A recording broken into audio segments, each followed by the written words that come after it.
Hello, it's Congressman Rick Larsen again, and this is this week's weekly recap with Rick.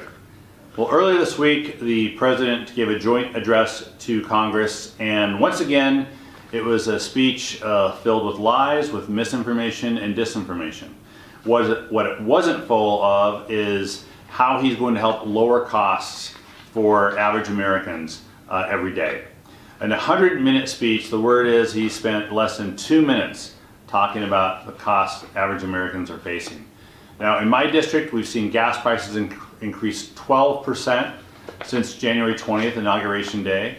We've seen egg prices continue to increase as well. I'm not saying the President is personally responsible for these increases. I am saying he promised to lower these costs, and he is breaking that promise. And then in the first opportunity he had to address the United States and let us know what he was doing to lower costs, he totally ignored the number one concern that people have where I'm from. In addition to that, we also know from the work that Republicans are doing on their budget resolution is their effort to decrease access to health care, especially for folks who use Medicaid as their primary health care. You know, in 2024, 50% of the kids born in Whatcom County, 50% of the kids born in Whatcom County in 2024 were born into families who use Medicaid as their primary health care. And in Skagit County, that number is 73%. 73% of kids born in Skagit County in 2024 born into families who use Medicaid as their primary health care. And this President and the Republicans want to cut Medicaid and cut access to health care. It's only going to mean increased pressure on our emergency departments at our hospitals who are already hurting and suffering because of potential cuts to Medicaid as well. So it's a vicious circle the President isn't trying to address at all. We should be lowering costs for consumers, we should be lowering costs to make it easier to access health care. So we've got a lot of work ahead of us. I wish the President would have addressed these issues, but he did not.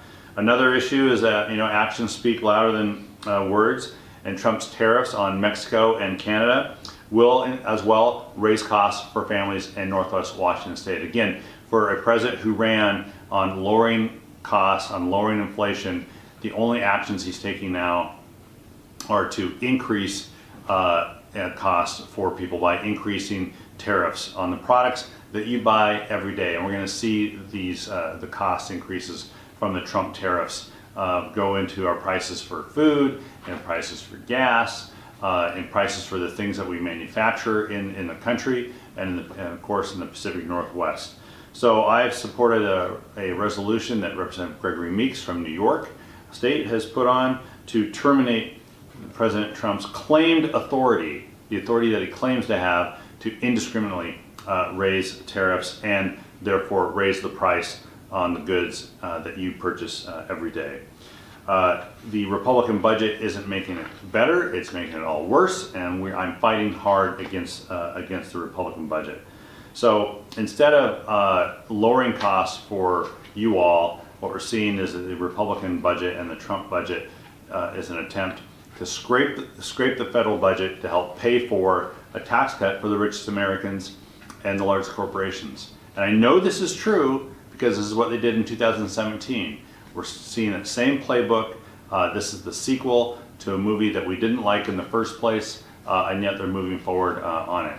So I'm asking you to stand with me to fight against these. But we've also had a really busy week in Congress, especially on the Transportation Committee, where we had 3 separate subcommittee hearings on a variety of things, including what we can do to support our coasties, the women and men, and our Coast Guard to ensure that they can achieve the missions that we seek from them.